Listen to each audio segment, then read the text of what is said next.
bombings killed at least 2 Iraqis and wounded 27 this morning.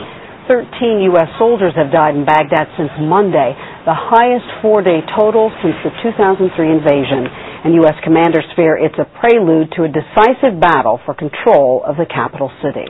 And in the midst of the violence, a surprise visit by Secretary of State Condoleezza Rice. Rice stepped off her military transport wearing that protective flak jacket. A helicopter then took her to the city's fortified green zone. She met with Iraqi leaders, telling them that they have limited time to settle the differences among the country's warring factions. A 24-hour protest against the war is underway right now in San Francisco. Mike Sugarman is at Justin Herman Plaza, kind of the center of things there, right, Mike? Absolutely, Kenny. You know, the season's first rainstorm dampened the turnout, but not the enthusiasm of these protesters, though it did bring up a troubling question. Where are the war protesters? Rain washed away any hopes of the massive demonstrations which had been planned for the past 6 months. It was billed as a day of no business as usual, but it wasn't that unusual. How's your business? It's a little slow, I think, but the rain has a lot to do with it, too. Still, several hundred people marching on a Thursday afternoon in the rain does help to show the increasing depth of anger at the Bush administration and the war in Iraq. It's going to be up to us to come out here and let them know that it's our country, the people's country.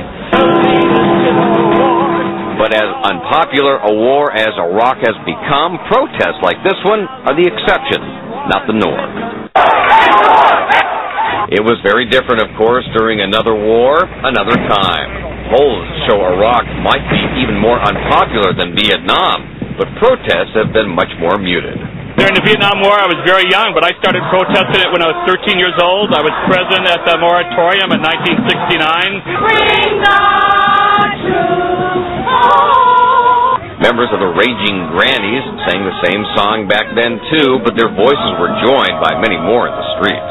So now we've been hit so hard with so many outrages.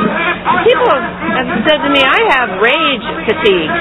You know, I'm just tired. I don't know what to do, where to start. But we don't have that broad movement today. I don't know why entirely. Partly, of course, the lack of the draft. I don't want a draft to swell the movement because it would also swell our wars. We'd have bigger demonstrations with the draft and bigger wars. And those without rage fatigue, the couple of hundred who remain after the march today, plan to sleep here at Justin Herman Plaza and have another rally tomorrow morning. Kenny?